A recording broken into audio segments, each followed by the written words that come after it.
नमस्कार मंडळी, आज आपण बनवणार आहोत आगरी पद्धतीने कालवे घालून दुधी, बटाटा आणि शेगव्याच्या शेंगाची मस्त चमचमीत मिक्स भाजी। कालव्याचं सुकं किंवा फ्राय याची रेसिपी अगोदरच आपल्या चॅनलवर अपलोड केलेली आहे शॉर्ट व्हिडिओमध्ये, नक्की पहा। जितकं भारी कालव्याचं सुकं किंवा फ्राय लागते तितकंच हे भाज्या घालून केलेला रस्सा सुद्धा खूप अप्रतिम लागते। चला तर मग अगदी सोप्या पद्धतीने आपण रेसिपी सुरू करूया।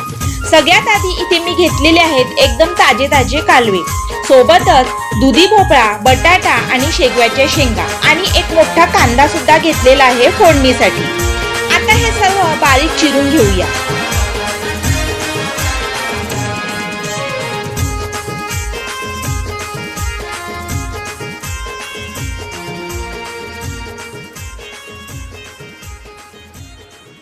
आता गॅसवर पातेलं ठेवून त्यात तेल गरम करूया आणि ह्यात बारीक चिरलेला कांदा घालून तो छान गुलाबी रंगावरती परतून घ्यायचा आहे।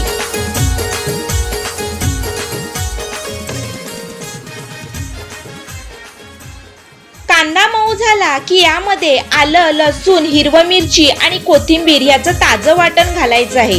हे वाटणही तेलात छान परतून घ्यायचं आहे जेणेकरून त्याचा वास निघून जाईल। वाटण परतून झाल्यावर ह्यात हळद, आपला आगरी मसाला घालायचा आहे। इथे मी एक महत्त्वाची टिप सांगणार आहे। कालव्यांमध्ये आधीच नैसर्गिक मिठाचं प्रमाण असते, त्यामुळे भाजीमध्ये मिठाचा वापर करताना कमीच करायचा आहे जेणेकरून भाजी खारट होणार नाही। मसाले परतून झाले की ह्यात स्वच्छ केलेले कालवे आणि चिरलेल्या सगळ्या भाज्या एकत्र टाकायच्या आणि मसाल्यामध्ये हे सगळं व्यवस्थित मिक्स करून घ्यायचं आहे। आता गॅस बारीक करून यावर आपल्याला झाकण ठेवायचं आहे आणि झाकणावर पाणी ठेवून 5 ते 10 मिनिटे ही भाजी मसाल्यात छान मुरू द्यायची आहे। वाफेमुळे या भाजीला स्वतःच पाणी सुटते आणि चव सुद्धा छान उतरते।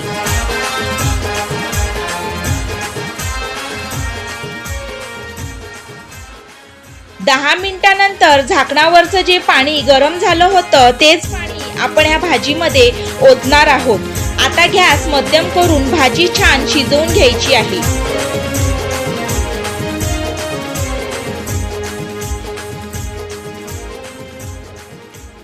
भाज्या आणि कालवे छान शिजले की ह्यात सगळ्यात शेवटी आंबटपणासाठी मी कोकम आगळ टाकणार आहे। तुम्ही चिंचेचा कोळ किंवा टोमॅटो सुद्धा टाकू शकता। आगळ टाकल्यामुळे भाजीला अप्रतिम चव आणि आंबट तिखट असा स्वाद येतो। आगळ टाकून पुन्हा 5 मिनिटं भाजी चांगली उकळून घ्यायची आहे। मग तयार आहे आपली गरमागरम झणझणीत कालव्याची मिक्स भाजी। तांदळाच्या भाकरीसोबत किंवा गरमागरम भातासोबत ही भाजी नक्की ट्राय करा। आणि ही आजची रेसिपी आवडली असल्यास व्हिडिओला एक लाईक करा, शेअर करा, कमेंट करा आणि चॅनलवर नवीन असाल तर सबस्क्राईब करायला विसरू नका।